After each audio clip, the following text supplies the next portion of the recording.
You take traditional isms, fascism, Nazism, communism. They are almost by definition isms designed to provoke an argument. Some guy comes up and says, I'm a fascist. And you say, oh yeah, well, I'm a communist. They're designed to be oppositional. Multiculturalism is the slipperiest ism because it doesn't invite an argument. It says there's no point to having an argument.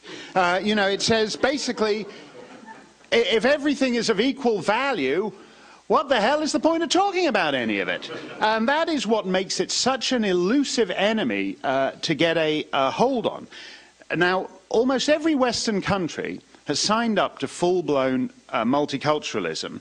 And I say just every Western country because the interesting thing about multiculturalism is it's a unicultural phenomenon. You can't be multicultural in Saudi Arabia. It's impossible. And so if the purpose of your culture is to celebrate multiculture, you're in effect saying that our bedrock belief is that we believe in everything, which is the same thing as saying we believe in nothing.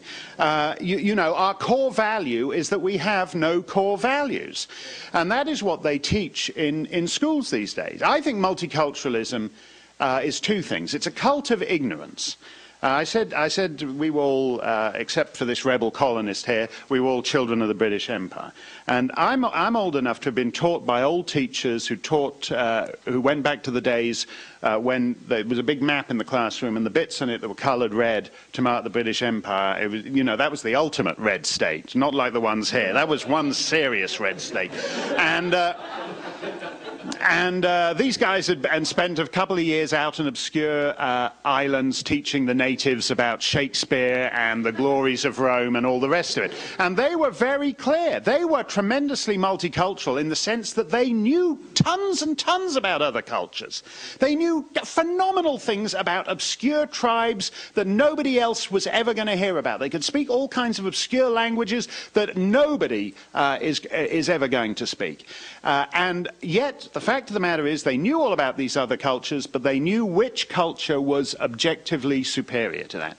Now you don't need to know anything about other cultures. The great thing about multiculturalism is it absolves you of knowing anything. You go to people who believe in multiculturalism and say, what are the principal exports of Nepal? They can't tell you. They can't tell you. You say, what is the capital? I had this a couple of days after September 11th.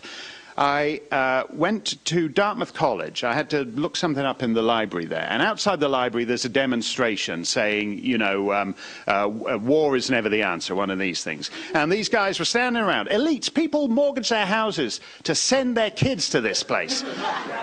They go, you know, they go, oh, this war's a terrible thing. They go, well, what you must remember, you've got to address the root causes. And I go, oh yeah, what's that? And they go, well, poverty breeds resentment, breeds desperation, desperation breeds hostility, hostility breeds terror. And I said, oh yeah, what's the capital of Saudi Arabia? Nobody knows anything. Multiculturalism is not about knowing anything about other cultures. It's just about feeling, you know, warm and fluffy about them. And I'm sure Douglas, I'm sure every member on this panel has had this experience. You go on, you're giving some speech somewhere, you're on some radio show, somebody calls in, and they say, well, I think you're being, I had this experience on NPR the other day. Somebody called up and goes, well, I think you're being very hierarchical. I never even knew that was a pejorative word. And this guy, I said, well, what do you mean? He said, well, you've just said most Muslim countries aren't free.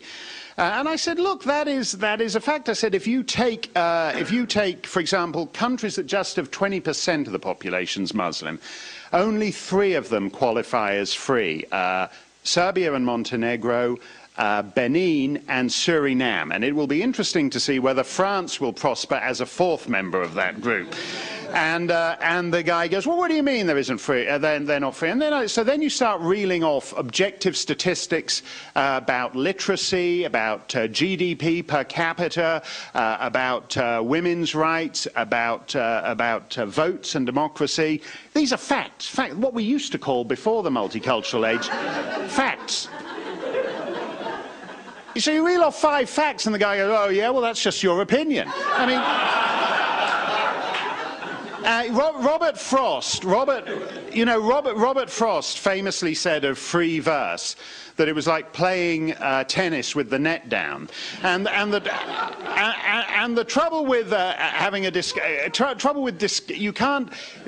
discussing cultural relativism with cultural relativists is like playing tennis with some guy who says your ace is just a social construct.